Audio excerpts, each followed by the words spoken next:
44 years ago today, Pam Mauer's body was discovered. The Downers Grove South High School student had been raped and strangled. We finally put a name and a face to this monster, and that's pretty much what he was. A road crew found her purse first. It was sitting in the snow on the shoulder of College Road in Lisle, Illinois, January 13, 1976. Gray, cold morning, half open, resting against the guardrail like someone had placed it there before walking away. One of the workers stepped closer, and that is when the shape just beyond the barrier resolved into something impossible to look away from. A girl, positioned outside the railing in a way engineered to communicate a single message. Car accident, hit and run, tragic, impersonal, nothing deliberate here. Move on. The killer had constructed that illusion carefully. He placed her where passing traffic would find her before investigators could lock down the scene. He staged the narrative. He expected the world to read it and stop. The DuPage County coroner did not stop. Bruising on her neck changed everything the moment a medical examiner leaned close. A length of rubber hose discarded near the body confirmed the rest. This was not a traffic accident.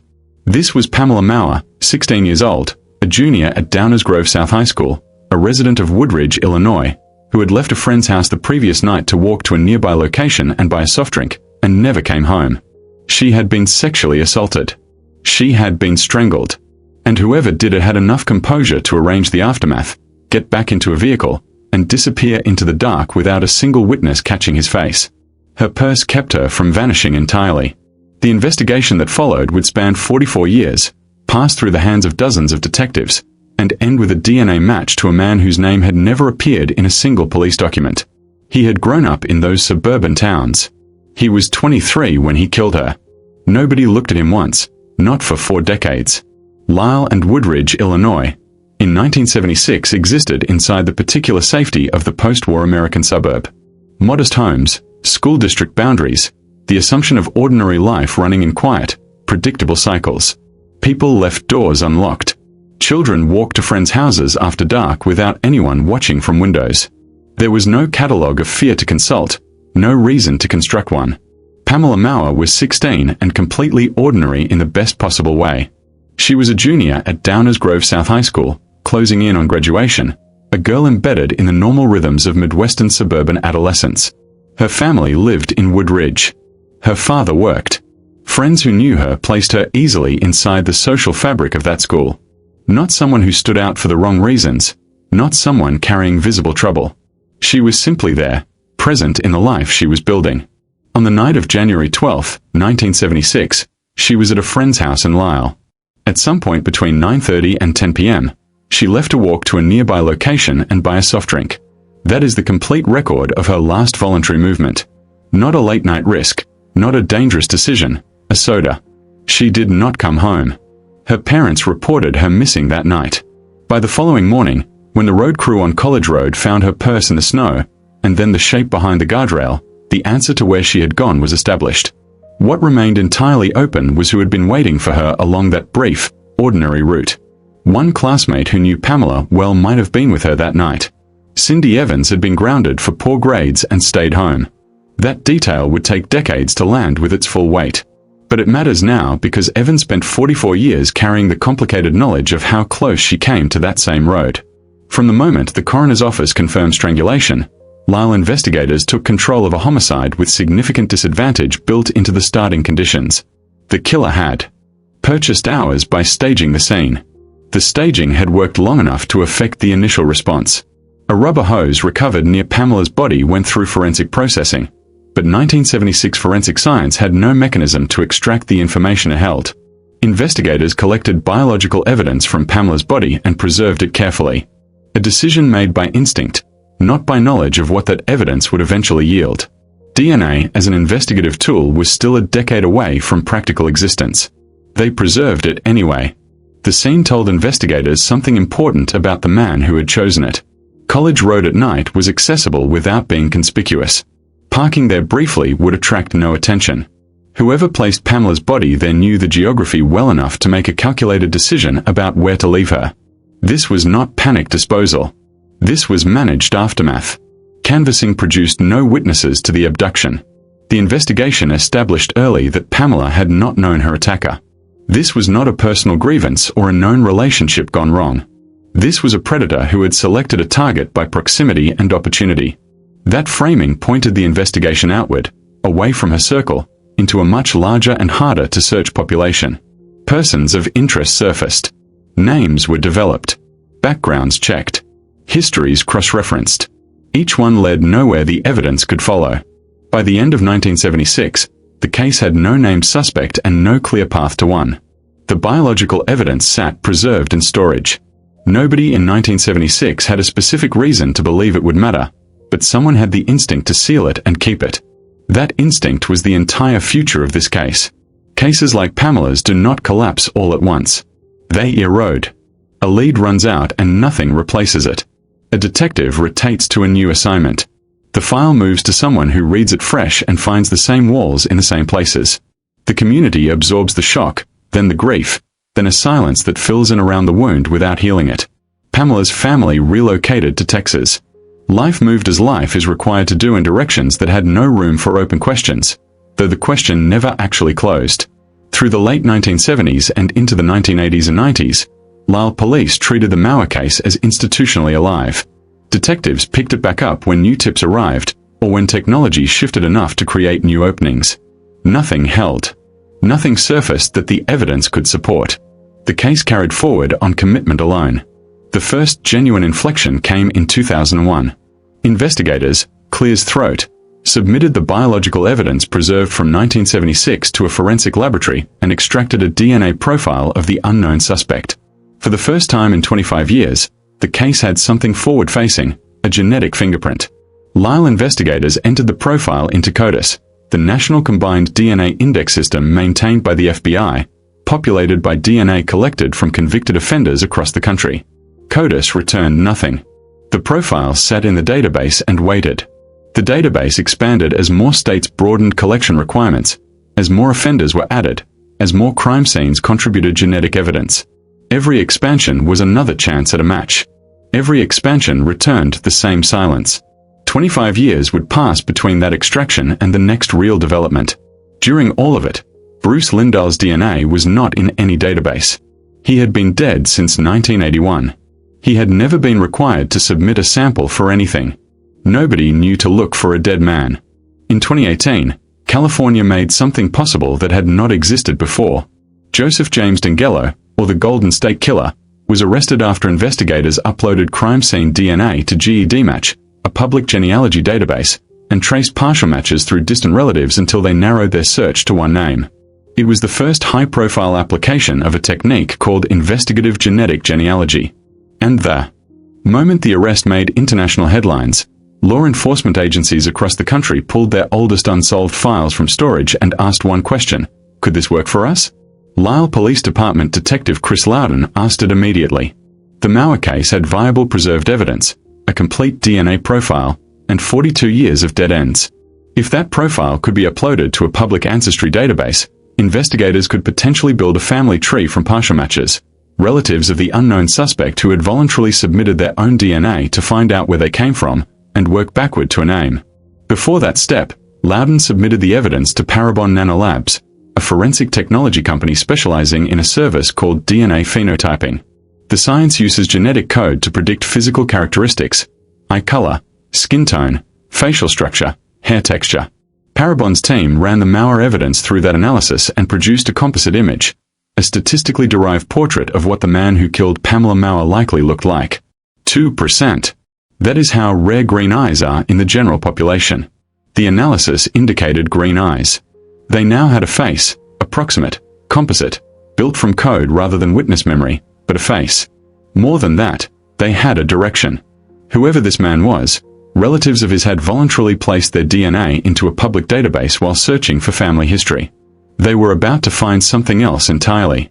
Parabon Nanolabs assigned the case to Cease Moore, the company's chief genetic genealogist. Moore had worked cold cases across the country, building family trees from partial DNA matches, tracing killers through second and third cousins, walking evidence backward through generations until a single name became the only possible answer.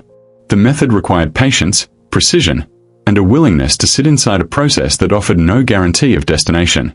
The DNA profile from Pamela's body went into GEDmatch, when a distant relative of the unknown suspect had uploaded their own DNA to that same public database. A partial match appeared. Not a direct hit. Partial matches never are. It was a cousin match, close enough to indicate shared family, distant enough that the suspect's identity required additional genealogical construction. More began building outward from that match, layering generations, tracing branches, eliminating bloodlines that didn't converge, and mapping the family structure of the unknown man until the tree narrowed toward a single point. That point had a name. Bruce Irvin Lisle. Born January 29, 1953 in St. Charles, Illinois. Raised in DuPage County in the western Chicago suburbs. A graduate of Downers Grove North High School, the school in the district directly bordering Downers Grove South, where Pamela had been a junior. He had lived and worked in the area continuously through the 1970s. He had been 23 years old on the night of January 12, 1976. There was an immediate and significant complication. Bruce Lisle was dead. He had been dead since April 4, 1981, nearly 4 decades before his name surfaced in this investigation. Confirming the genealogical identification required extracting DNA from his remains and comparing it directly against the 1976 evidence profile. That meant one procedural step with no alternative. They needed to dig him up. Before we go further, if a case like this is the reason you come to this channel, make it permanent. Hit subscribe. Leave a notification on. We do this every week, and what comes next in the story is the part that changes the shape of everything. Bruce Lisle occupied a social space that raised no alarm. He was athletic. He enjoyed parachuting and racquetball. Friends and acquaintances spoke well of him. He held a degree in electromechanics from college and worked as a licensed electrician. Practical, skilled, unremarkable. Nothing about his surface invited scrutiny. That surface had no connection to what existed underneath. Born in St. Charles, Illinois in January 1953. Lisle grew up inside the same post-war suburban expansion that Pamela Mauer's family occupied. He moved through DuPage County, Downers Grove, Lisle, Woodridge, eventually Aurora, changing apartments often enough that no single jurisdiction ever assembled a complete picture of him. Each police department saw a fragment. Nobody was positioned to see the whole. From 1974 onward, he accumulated minor criminal contact with a pattern that, in retrospect, was precise and consistent. Arrests came, fines followed, charges dissolved. In December 1976, the same year he had killed Pamela, a marijuana possession arrest produced nothing but a record entry. No pattern recognition applied to the accumulating file. He was also connected in a way that mattered to law enforcement. A friend of his was a police officer. That friendship would eventually allow a rape charge to evaporate before it reached a courtroom. The system touched him repeatedly across 7 years and let him go each time with consequences so minimal they functioned as clearance. He interpreted them that way. He kept going. And then the names started accumulating. Count from 1974. Lisle moved through the suburbs, one address to the next, committing minor violations the courts processed and discarded. In March 1979, he lured a 20-year-old woman named Annette Lazar into his Aurora home under the pretense of selling marijuana. He put a gun to her head. He raped her. She went to police. The house belonged to his friend, the police officer. Her testimony was questioned. Lisle walked without charges. 16-year-old Deborah McCall left Downers Grove North High School on November 5, 1979, and was never seen again. After Lisle's death, photographs of McCall were found in his apartment. She has not been found. In June 1980, Lisle forced 25-year-old Deborah Colliander into his car from the parking lot of a shopping center in Aurora, drove her to his apartment, and raped her. She escaped while he slept and called police from a neighbor's home. He was arrested. He posted bail and walked out. 2 weeks before trial, a friend of Lisle's later told investigators, Lisle had offered him $2,000, a handgun, or at Clear's throat, a whiskey, and pills to make Colliander disappear before she could testify. The friend did nothing. On October 7, 1980, Colliander left work and was never seen alive again. Her body was found buried in a field in rural Oswego Township in April 1982, ruled a homicide. Then came April 4, 1981. Lisle spent an evening bowling with an 18-year-old named Charles Hubber in Naperville. They went afterward to an apartment. Lisle attacked Hubber with a kitchen knife and drove it into him 28 times. During the attack, One of his own strikes caught his thigh, the femoral artery. He is believed to have killed or tried to kill for 7 years. He bled out on the floor of that apartment, and the law never once looked at him for any of it. When authorities found the Naperville apartment on April 4, 1981, 2 men were dead on the floor. One had been stabbed 28 times. The other had severed his own femoral artery in the process of doing it. The coroner's finding on Lisle was unusual but clear. Accidental self-infliction during the commission of murder. He was 28 years old. He had been hunting for 7 years. He escaped every legal consequence that existed. And then he died inside his own violence before anyone knew what he had done.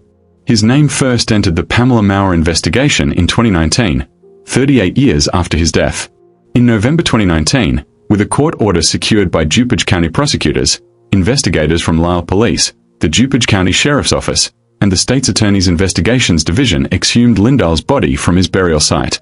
Specimens from his remains moved to 2 separate laboratories, the DuPage County Sheriff's Crime Laboratory and DNA Labs International. Both labs extracted viable DNA from remains that had been in the ground since 1981. Both compared the DNA against the profile built from biological evidence collected from Pamela Mauer's body in 1976. Both returned the same result. On January 13, 2020, the 44th anniversary of the morning Pamela's body was found on the shoulder of College Road.